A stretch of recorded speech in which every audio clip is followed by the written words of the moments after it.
The chandelier overhead cost more than a suburban house, but Chloe Vanderbilt didn't even notice it. Her eyes sharp and cold as diamond-tipped drills were fixed on the woman in the simple linen dress.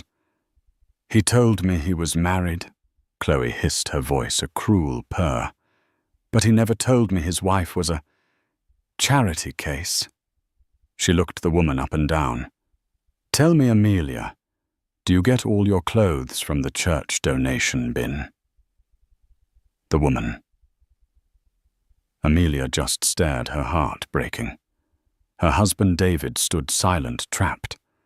But what Chloe didn't know, what no one knew, was that the simple woman she was mocking could buy this entire building with her pocket change.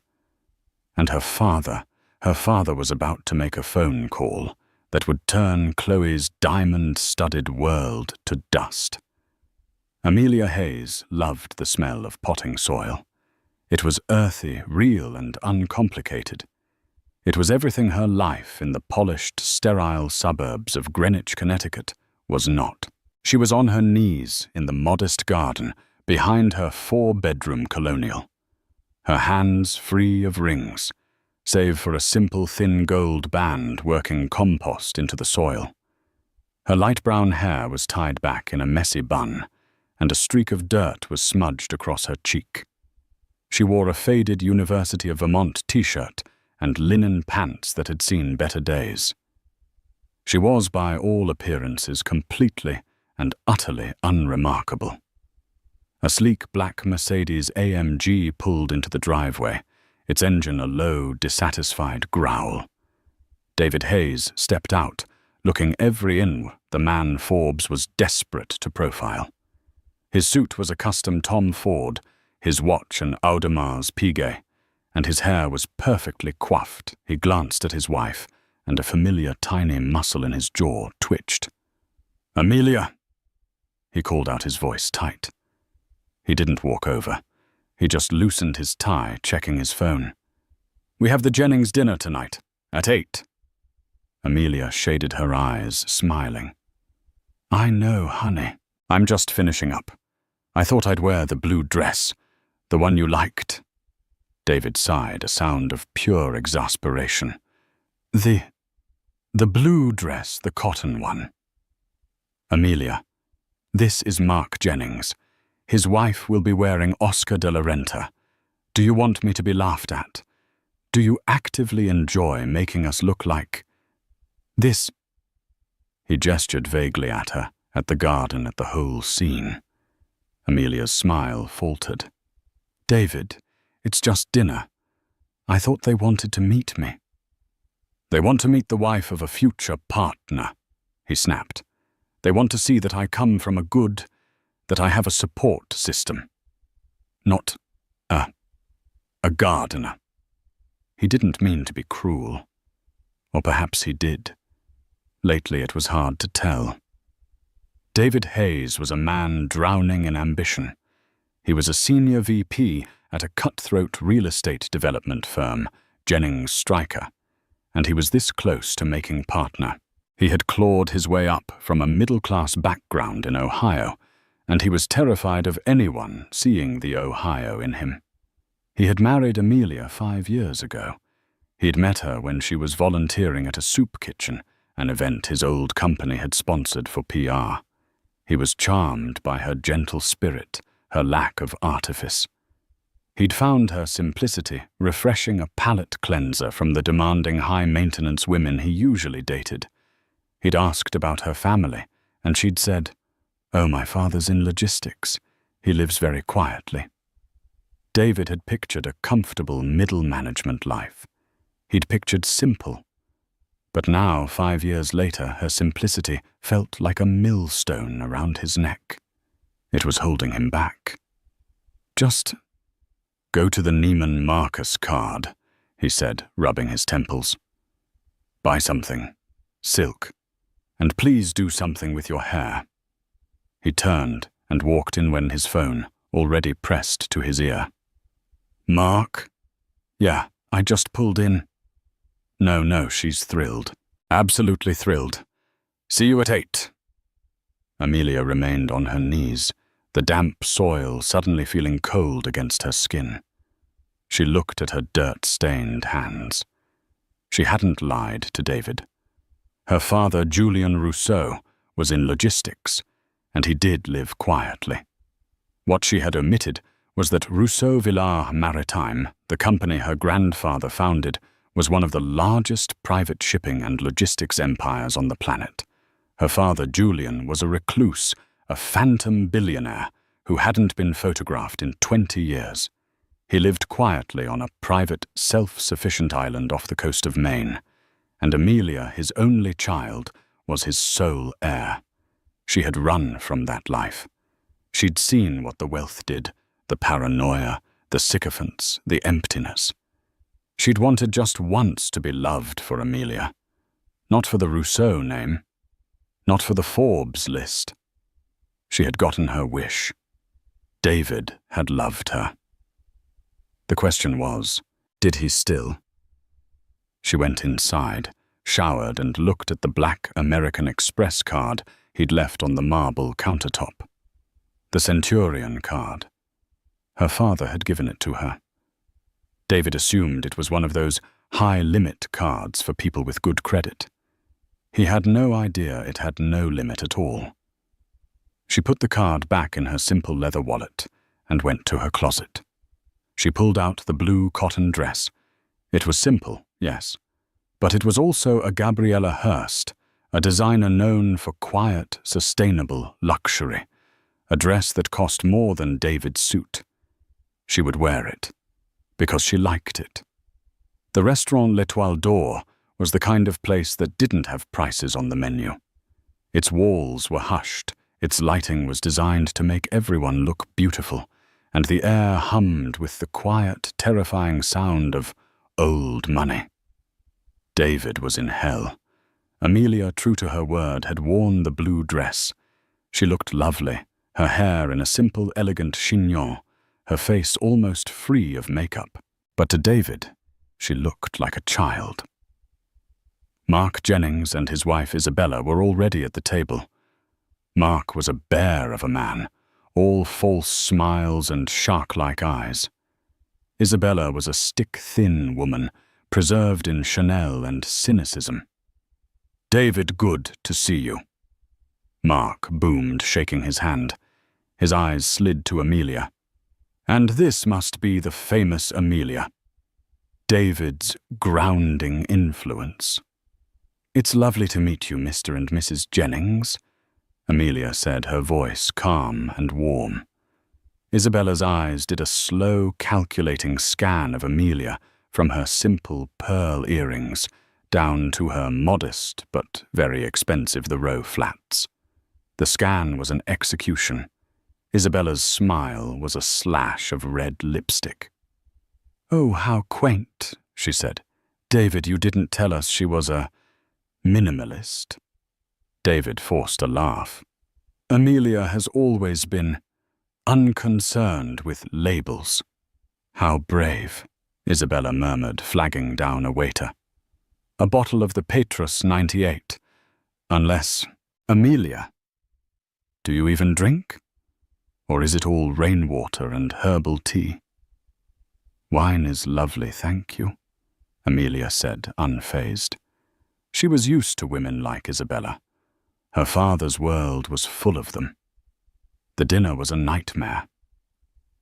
David tried to talk up his latest project, a massive, high-risk waterfront development. Mark Jennings seemed non-committal, but the real performance was from Isabella. "I'm on the board for the Met Gala this year," Isabella announced, swirling her $6,000, a bottle wine. "It is such a bore. The people you have to let in now. Influencers." She shuddered. "Amelia, what do you do?" Mark asked, turning to her. "David says you're into gardening." "I volunteer at the New Haven Women's Shelter," Amelia said, "and I manage a small endowment fund for sustainable agriculture." "Oh, a fund," Isabella said, perking up. "Which one? Black Rock KRR?" It's a private one, Amelia said simply. The Helena Foundation. Isabella and Mark shared a look.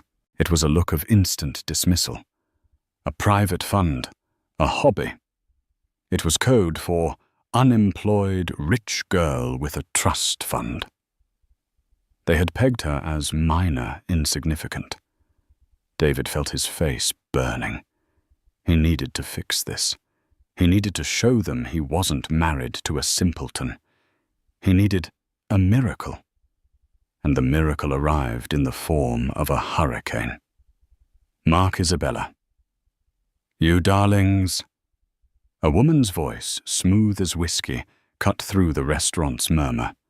A figure appeared, all legs red-soled, Louboutins, and a white Balmain blazer that seemed to be stitched directly to her skin.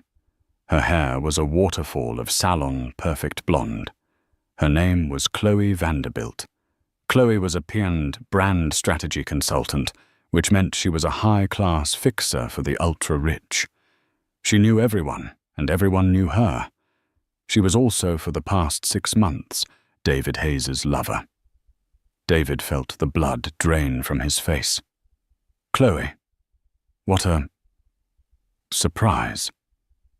David, she air-kissed him, letting her fingers trail down his arm, a move of pure, insolent possession.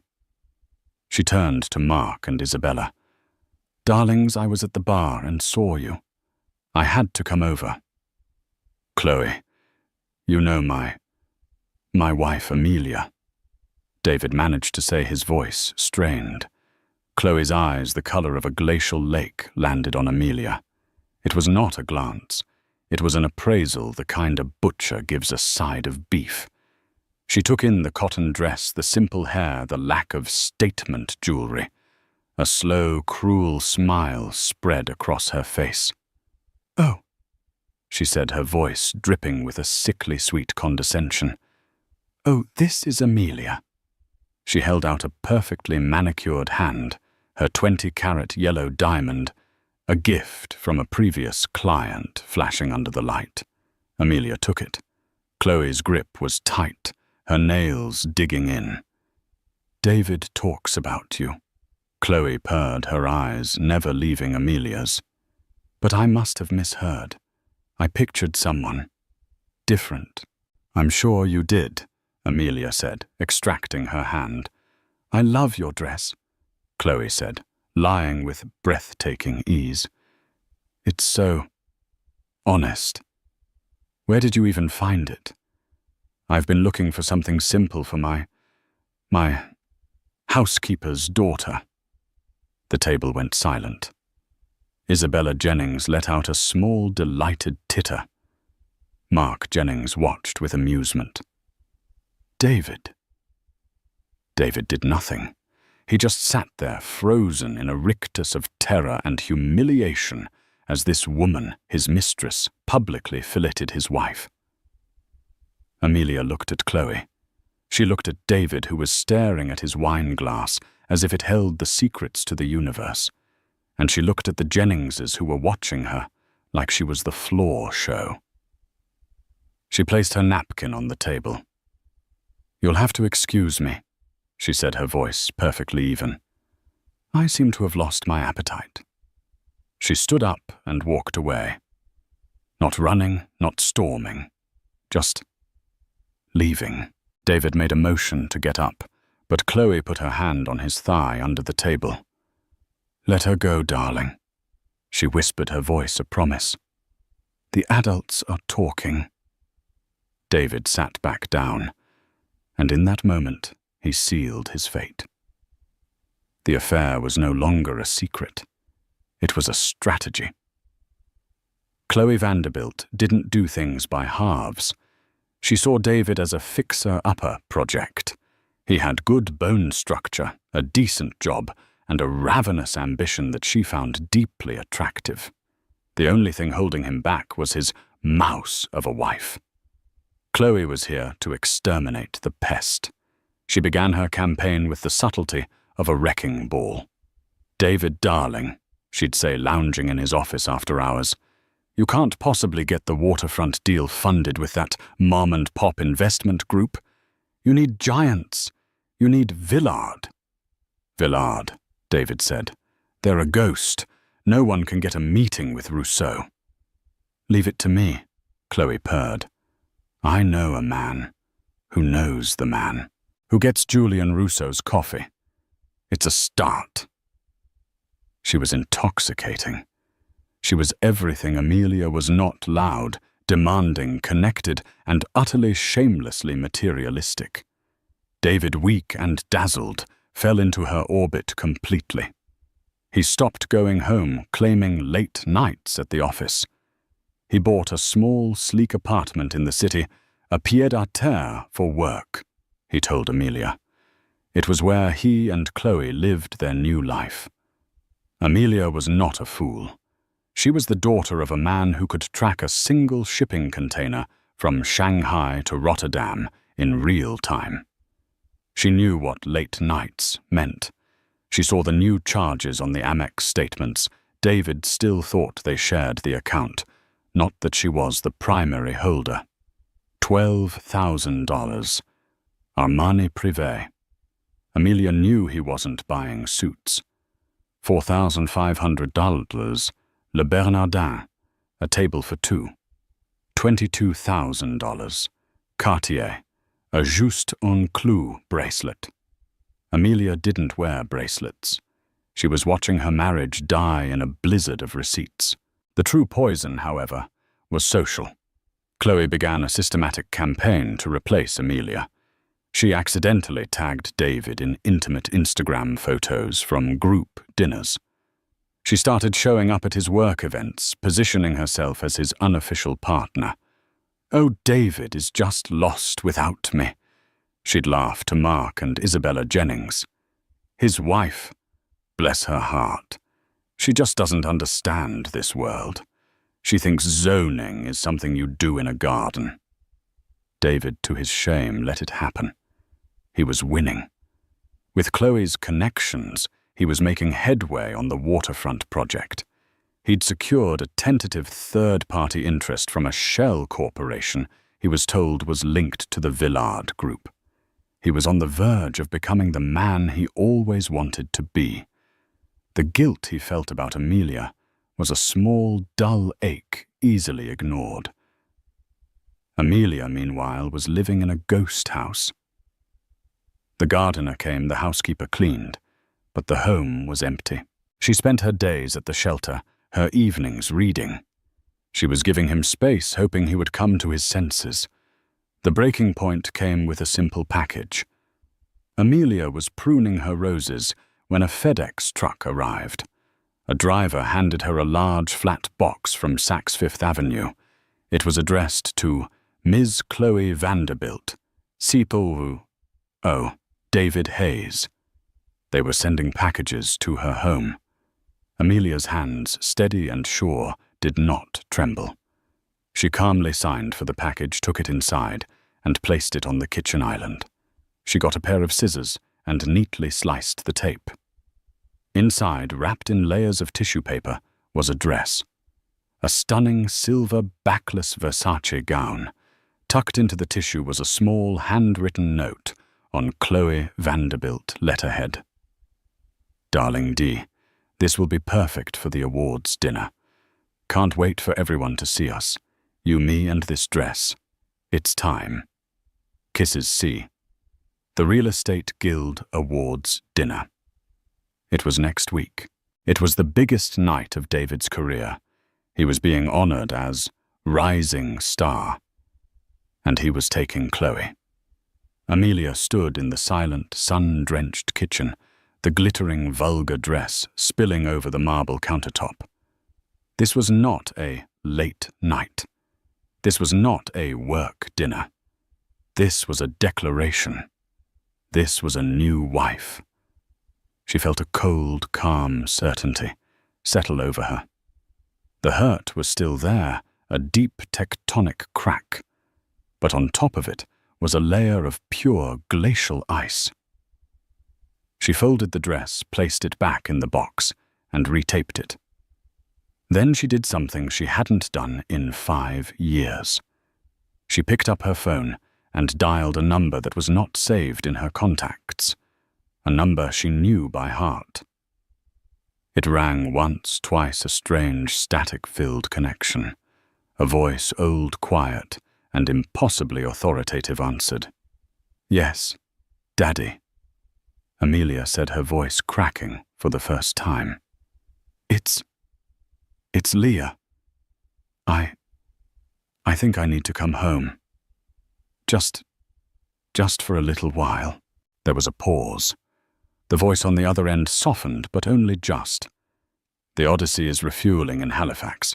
It can be in Greenwich by tomorrow morning. Will you be ready?" The Odyssey was not a plane. It was her father's 400-foot support vessel, a yacht that looked more like a naval destroyer. "Yes," Amelia said, looking at the Saks box. "Yes, I will." The Metropolitan Grand Ballroom was a sea of black ties and sequins. It was the Real Estate Guild Awards dinner, the single most important night for New York's, and by extension the world's property tycoons. And tonight, David Hayes was the man of the hour. He stood near the grand staircase, a glass of champagne in his hand, his Tom Ford tux fitting him like a glove. He was, by all accounts, a success. The waterfront project was on the 5-yard line. His Rising Star Award was a shoe-in, and on his arm was Chloe Vanderbilt. She was a vision in the silver Versace gown. She was dazzling electric, her diamonds catching the light, her laughter ringing out. She was holding his arm, her red taloned hand possessive. She was his. "See, darling," she whispered, nuzzling his jaw. "This is where you belong, not in some dusty garden with her." David nodded, the champagne and the adrenaline making him bold. Amelia had left. He'd come home 2 days prior to an empty house, just a note on the kitchen counter. "David, I've gone to my father's for a while." He'd felt a brief pang of, what guilt number relief. It was perfect. She had quietly bowed out. No drama, no screaming, just simple quiet, Amelia fading away. He wouldn't even have to fight her for the house. He'd just let her have it. He was moving on. "You're right," he said to Chloe, pulling her closer. This is my life." Mark and Isabella Jennings glided over. "David, Chloe, you two look perfect together." Isabella gushed, her eyes approving of Chloe's high-wattage glamour. "Simply perfect." "We think so too," Chloe said, smiling. And then the room temperature dropped. The chatter near the main entrance didn't just quiet, it stopped.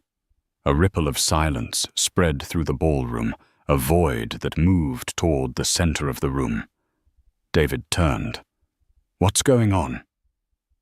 At the entrance, a woman was standing. She wore no sequins, no Versace. She was wearing a simple high-necked, long-sleeved black dress. It was acris, understated elegant, and costing more than Chloe's entire outfit. Her hair was pulled back in a severe glossy chignon. Her only jewelry was the simple gold band on her ring finger.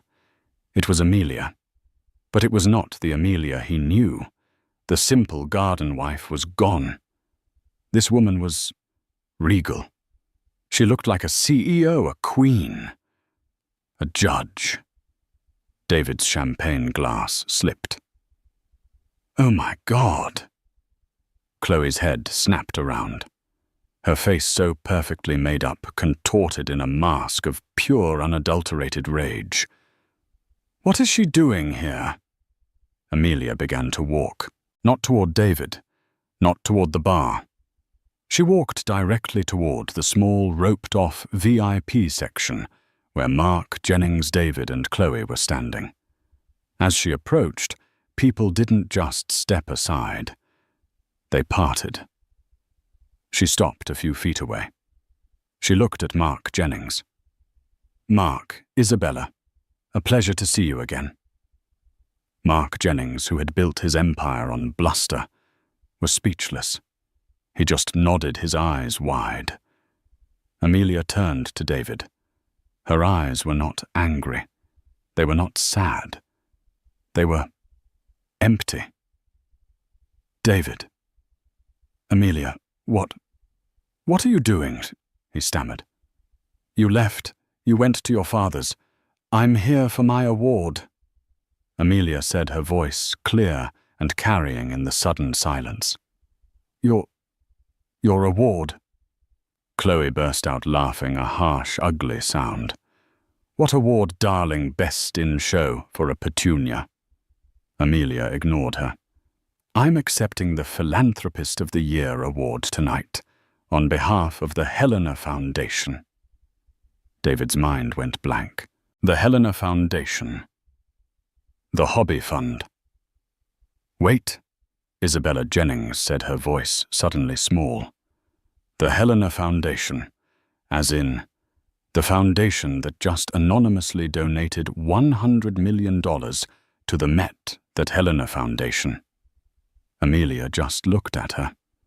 Chloe, seeing her evening, her man slipping away, stepped forward. She was taller than Amelia, and she used her height as a weapon looming over her. "This is pathetic," Chloe hissed, her voice low and vicious. "Even for you. You bought your way into an awards dinner. You put on a grown-up dress to try and win him back." She grabbed Amelia's arm. "Listen to me, you little mouse. He doesn't want you. No one wants you.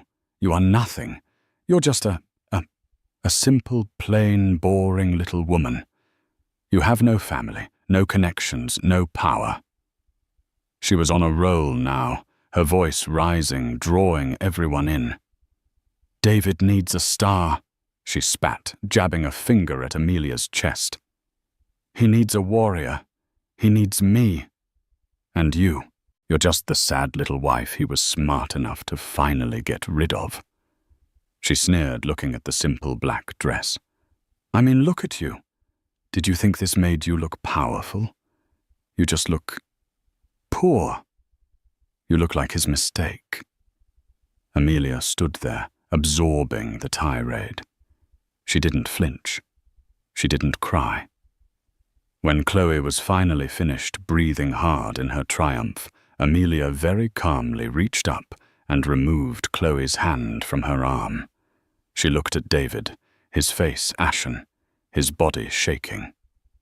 "She's right, David," Amelia said. "You do need a warrior." Then she turned to Chloe.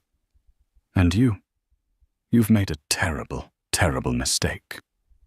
"The only mistake," Chloe scoffed, "was David ever marrying you." "No." Amelia said, a new cold authority in her voice. "The mistake was assuming I was the one who was out of my league." At that moment, the stage lights dimmed. The guild's president stepped up to the podium. "Ladies and gentlemen," his voice boomed, "we have a very special guest, a man who has for decades been one of the world's most powerful and unseen forces. Tonight, to present our Philanthropist of the Year award to the Helena Foundation, he is making his first public appearance in 20 years. Please welcome, Julian Rousseau." Chloe's triumphant smirk froze. David's world tilted on its axis. Rousseau. As in Rousseau Villard. Maritime, the ghost. The name echoed in his head. Rousseau, Amelia's father's name. He looked at Chloe, her face now a mask of confusion. He looked at Amelia, who was watching the stage with a calm, sad resignation. And he looked toward the side of the stage where a tall, gaunt man in an impeccably simple, dark Zegna suit was walking out, his face like that of a bird of prey. David Hayes had just enough time to whisper one word before his legs gave out. "Oh, no." The man who walked on stage was not a man. He was a legend. Julian Rousseau was the kind of person who didn't enter a room. He absorbed it. The air became thinner. The light seemed to bend toward him. He was perhaps 60, with a shock of silver hair and eyes so pale blue they looked like ice. He moved with an economy of motion that suggested immense coiled power. He did not look at the crowd. He did not smile. In the ballroom, billionaires and real estate titans, men who considered themselves masters of the universe, were fumbling for their phones. They were taking pictures of a ghost. David Hayes was not breathing. He was hyperventilating. Rousseau, Amelia's father, the logistics guy, the quiet guy. Chloe Vanderbilt's blood had turned to ice water. She knew that name. Everyone knew that name. It was the name that underwrote governments. It was the name that owned the ports that David's waterfront project so desperately needed access to. What? Chloe stammered, her gaze flicking between the man on stage and Amelia. That's not. It can't be. Julian Rousseau reached the podium. He adjusted the microphone, a sound that echoed like a gunshot in the silent room. "Good evening," he said. His voice was quiet, yet it filled the entire vast hall. It was a voice that did not need to shout. "They asked me to come here to present an award. I dislike awards. I dislike events." He looked out, his gaze sweeping the room, and for a second his eyes locked with David's. David felt the look like a physical blow, a spike of ice in his chest. "But the Helena Foundation," Rousseau continued, "is important. It is named for my late wife, Helena. It is an organization dedicated to the principle that real strength is not loud, that real power is not seen. It is felt." He paused. "The founder and anonymous director of this $50 billion fund is my daughter. A woman who has for her entire life chosen quiet service over the noise of wealth. A woman who wanted to be loved for who she was, not what she was." He looked directly at Amelia. Amelia Rousseau. The name hit the room. Amelia Rousseau. Isabella Jennings let out a small, strangled gasp and knocked over her water glass. Mark Jennings looked like he was about to have a heart attack. And Chloe. Chloe was shaking. Her face, a moment ago so full of venom, was now a concave mask of abject primal terror. "Please," Julian said. "My daughter. Amelia." Amelia walked past Chloe and David, who were frozen like statues in a Pompeii of their own making. She didn't look at them. She walked up the steps and stood beside her father. He kissed her on the forehead. "They mock your simplicity, Leah," he whispered just for her. "They mock it because they cannot buy it." Amelia took the heavy crystal award. She stepped to the microphone. "Thank you," she said, her voice clear and strong. "Thank you, Father." She looked out at the room. "My father is right. I have always." Thompson preferred the quiet. "I believe that what you do matters more than what you wear, that your character is more important than your connections. For the past 5 years, I have been conducting an experiment to see if that was true." Her eyes found David. "My husband, David Hayes." David flinched as if she had struck him. "Did not know the extent of my family's logistics business. I wanted him to love me. Amelia, the gardener, the woman in the simple cotton dress." A single tear traced a path down her cheek. She did not wipe it away. "The experiment has concluded." She looked at Chloe Vanderbilt. Her voice did not rise. It didn't have to. "I am simple. I am plain. I am unconnected. She paused, letting the words hang in the air. "And you, Miss Vanderbilt," she said, "you are a very, very poor judge of character. You see, you mocked my clothes. But you didn't realize that my foundation owns the bank that holds the debt on Versace. You mocked my hobby, but my hobby just funded the entire cancer wing your gala was trying to raise money for." She turned her gaze sweeping over the VUP table. "You all live in a world of surfaces. You swim in a world of power. But you don't even know what real power is. Real power," she said, her voice dropping to a whisper, "is choice. And tonight, I am choosing." She looked at her husband. "David, you're fired." David's jaw dropped. "What, you can't fire me, you don't—" "Mark," he looked desperately at Mark Jennings. Mark Jennings was staring at Julian Rousseau, his face slick with sweat. "Actually, she can," Rousseau said, stepping up to the mic again. "As of 4:30 this afternoon, the Helena Foundation, through a subsidiary, completed a leveraged buyout of Jennings Stryker. My daughter is your new boss. Or was." The room erupted. David Hayes collapsed. Not in a faint. He just folded. His legs went out, and he crumpled to the carpet, a 5,000 tuxedo-clad heap of ruined ambition. Chloe Vanderbilt did not collapse. She stood trembling, her face white. She was looking at Julian Rousseau. "Mr. Rousseau," she began, her voice a desperate croaking plea.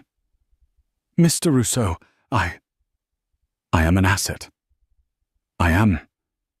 This was a misunderstanding. I can help you. I can manage your PR. This is, I can fix this." Julian Rousseau looked at her. He regarded her as one might regard an insect. "Miss Vanderbilt," he said, his voice flat and cold, "you are a practitioner of brand strategy. Are you not? Yes, the best." She cried, sensing a lifeline. "Then you should know," he said, "that the Rousseau name does not have a brand. It has a reputation, and you have offended it." He snapped his fingers. He hadn't even looked, but two men in dark, identical suits were suddenly there. "Miss Vanderbilt is loud," Julian said to no one in particular. "She is disturbing my daughter's evening. Please, see that she finds her exit." "No." "Oh," Chloe shrieked as the men took her by the arms. "You can't do this. David, do something." But David was still on the floor, weeping. "I know people," she screamed as they dragged her, the silver Versace dress tearing. "I have connections." "So do I," Amelia said, her voice a whisper, as she watched her life's betrayer be physically removed from the ballroom. The fallout was not a storm. It was not a chaotic, emotional explosion. It was a clinical, silent, and terrifyingly efficient disassembly. Julian Rousseau did not operate with anger. He operated with consequence. In the 48 hours that followed the Real Estate Guild Awards, Dinner Two Lives were not just ruined. They were deconstructed piece by piece until nothing was left but the rubble of their own arrogance. For David Hayes, the reckoning began with the sunrise. He woke up not in his bed, nor Chloe's, but on a stiff, velvet-upholstered sofa in a secluded alcove of the Metropolitan Grand's main lobby. His head throbbed a dull, hammering pain from the champagne, the adrenaline, and the soul-crushing impact of his own stupidity. His Tom Ford tuxedo was rumpled, the bow tie undone, hanging around his neck like a tiny silk noose. A security guard, seeing him stir, walked over and placed a glass of water on the table beside him. "Your car is no longer here, Mr. Hayes," the guard said, his face a mask of professional neutrality. "It was reclaimed by the leasing agency at 4:17 a.m. "Reclaimed," David croaked. "That's... the lease is... You should check your phone, sir," the guard said, and walked away. His phone. He fumbled for the iPhone 15 Pro Max that Chloe had insisted he get. It was hot to the touch. The screen lit up 147 unread messages, 28 missed calls. He was still in a fog, a haze of denial. This was a nightmare, a horrible public embarrassment. He'd smooth it over. He'd apologize. Amelia. She was kind. She was simple. She'd forgive him. He'd just have to grovel. His thumb, trembling, opened the first missed call. A voicemail. From Mark Jennings, left at 11:52 p.m. David pressed play. He expected yelling. He did not expect the sound of pure, unadulterated terror.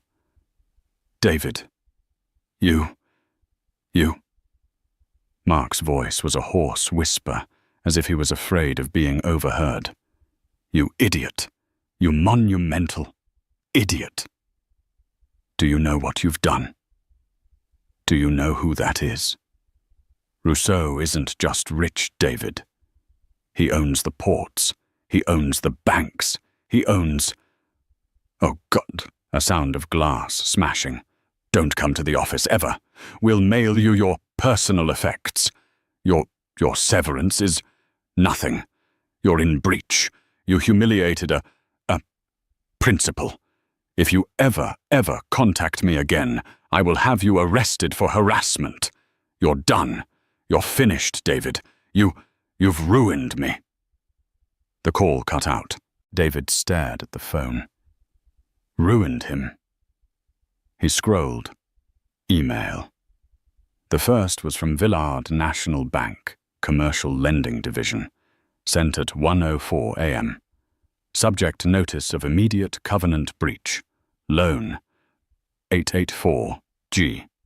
Dear Mr. Hayes, this email serves as official notification that per your loan agreement, you are in breach of Covenant 27B, violation of moral turpitude, as defined by the lender, resulting in significant public disgrace and material risk to the lender's reputation.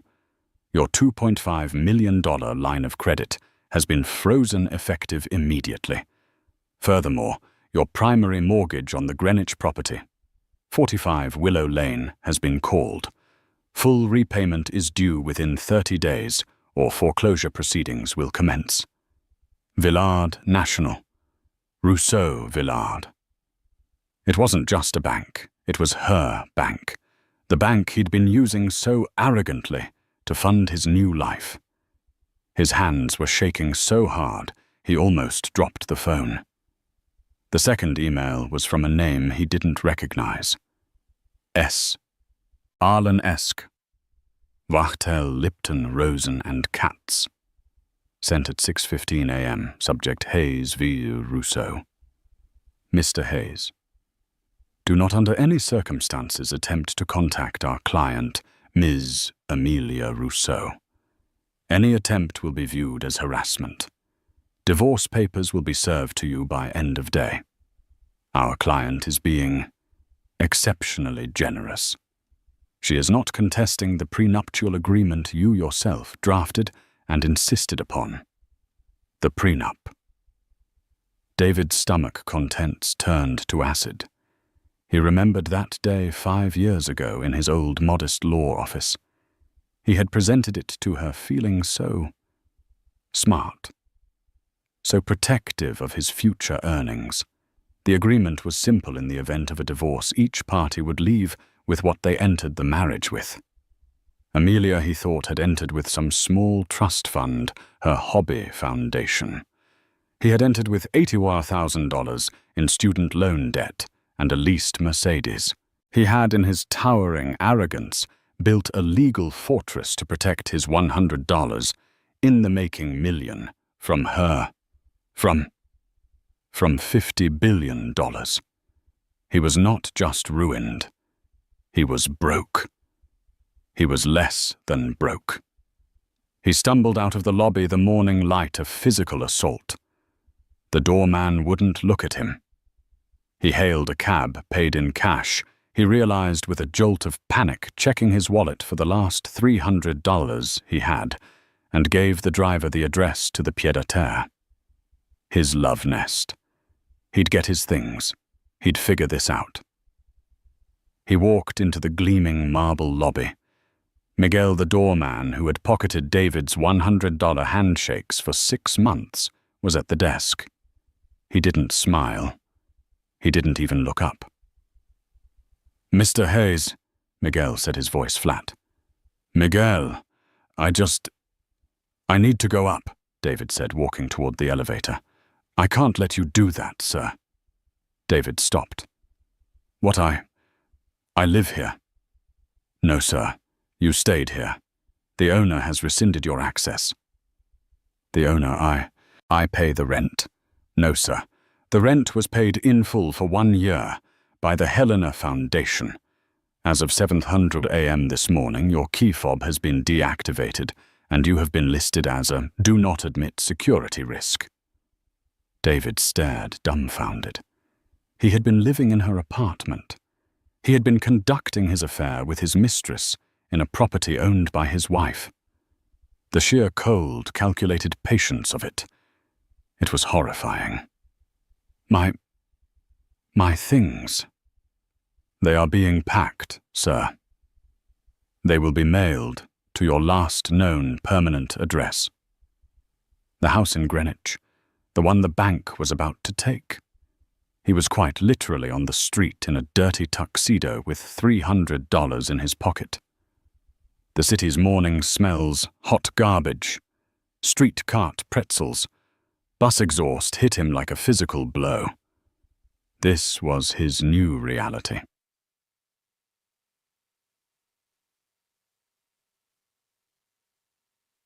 For Chloe Vanderbilt, the destruction was more artistic. She woke up in her all-white penthouse, the Versace dress, in a torn silver heap on the floor. She woke up to her phone ringing a relentless, buzzing shriek. She grabbed it, her head pounding. It was Rick from page 6. "Chloe, baby, talk to me." Rick's voice was giddy. "Is it true? Were you physically thrown out?" "We have photos, Chloe. Photos of you being dragged out." My God, that Versace was shredded. Who was he? That old guy. Was that Julian Rousseau? You insulted Julian Rousseau's daughter. Chloe's blood turned to ice water. She hung up. This was fine. This was to spin. She was Chloe Vanderbilt. She created narratives. She would get ahead of this. She went to her war room, her sleek white lacquer desk, and her laptop. She would release a statement, a misunderstanding, a passionate evening. She tried to log into her Instagram at Chloe Vanderbilt. Error, account not found. She let out a short, hysterical laugh. A glitch. She tried Twitter. This account has been suspended for violating our terms of service. Panic, cold and sharp, pricked her skin. Her website.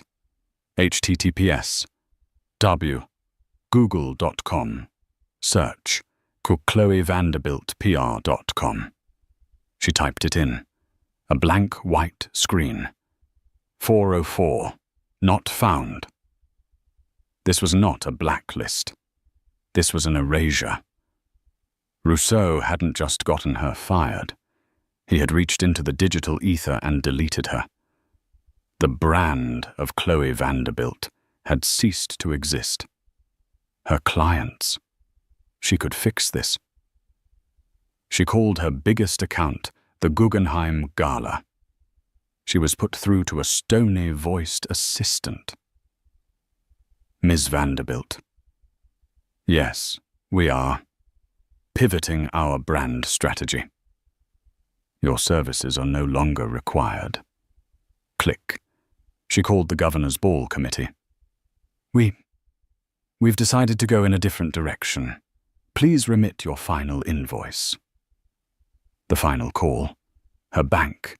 She had to move her money. She checked her Chase private client app. Account frozen. Please contact your branch manager. She called the number, screaming at the poor receptionist, until her private manager, Mr. Blevins, picked up. Mr. Blevins, what is this? Why is my account frozen? The man on the other end was audibly trembling. Ms. Vanderbilt, I'm so sorry. I can't. My hands are tied. All your assets, all your lines of credit, they are all frozen. By who? By the federal government. The what? Chloe sank onto her white silk settee. An investigation, Ms. Vanderbilt. The IRS, the SEC.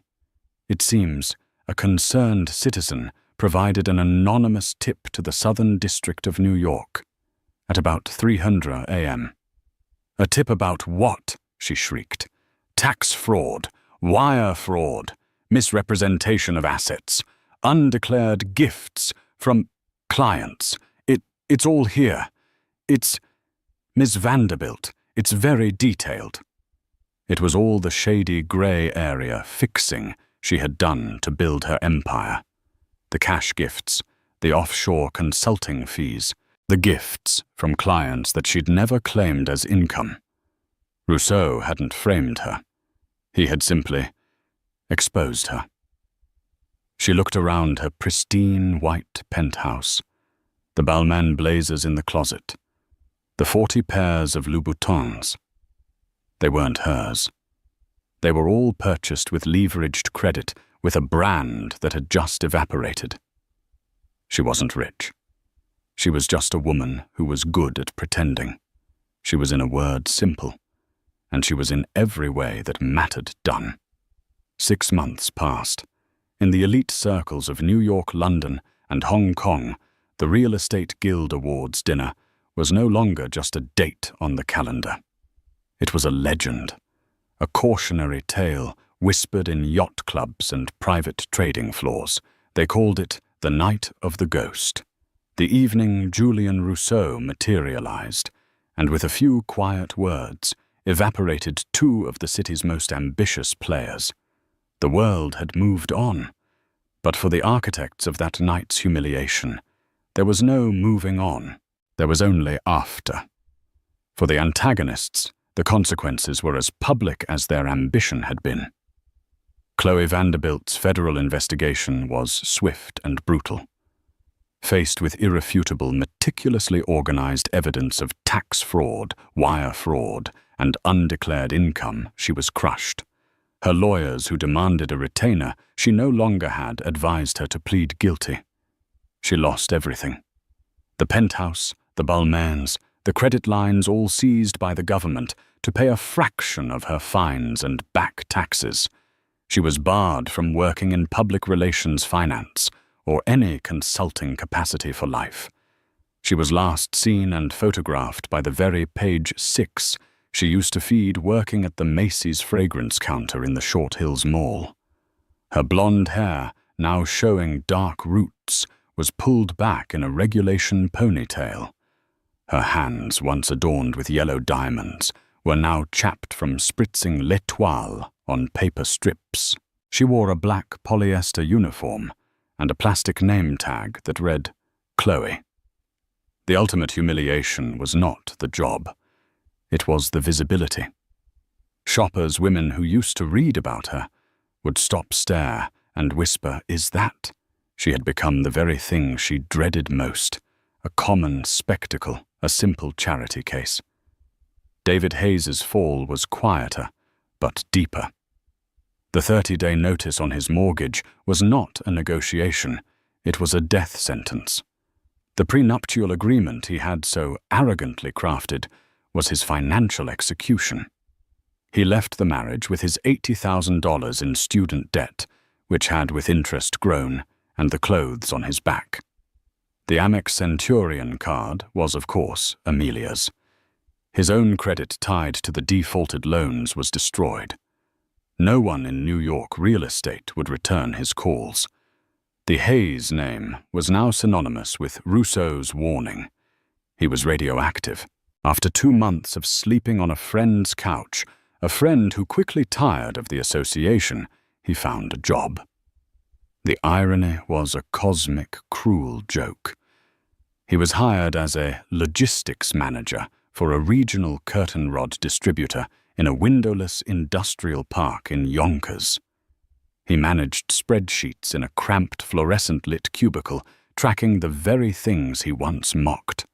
He had become his own false, dismissive vision of Amelia's father. He was a simple, quiet man in logistics. He spent his nights in a small, damp studio apartment, drinking cheap whiskey and staring at a single photo on his phone, Amelia in her garden, laughing.